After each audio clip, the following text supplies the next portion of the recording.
और खुशहाल था। क्यों हुआ बदहाल भारत, क्यों हुआ बदहाल भारत? क्यों हुआ?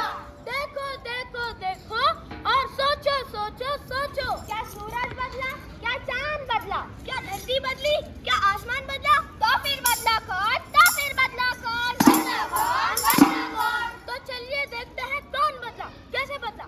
हमारा भारत कैसे बदला? अपने स्वार्थ में अंधे होकर हमने किया भारत का बुरा हाल। भारत की इस हालत का कौन था जिम्मेदार, कौन था जिम्मेदार, कौन था जिम्मेदार, कौन था जिम्मेदार? कहानी हम भारतीयों की है भाई। स्वार्थ के लिए ही अपनों ने अपनों से की लड़ाई। लड़ाई? कैसी लड़ाई? ये बात कुछ समझ नहीं आई। मुगल आक्रमण हुए देश में, भारत में विध्वंस मचाया। कुछ अपनौजे चंदों ने अपनों का ही खून बहाया, खून बहाया, खून बहाया। उसके बाद की सुनो कहानी, इन मुगलों के जुल्म सितम से सती हुई इस देश की नारी, सती हुई इस देश की नारी।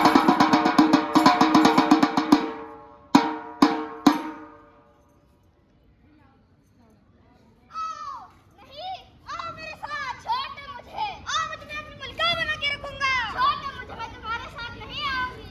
मरने से न जाने से ये फैसला नहीं होता। तुम्हारे साथ आने से अच्छा मैं खुद को ही मिटा दूं। भारत की इस कमजोरी का कूटनीति और कूटनीति का सबने मिलकर लाभ उठाया, भारत को खोखला बनाया।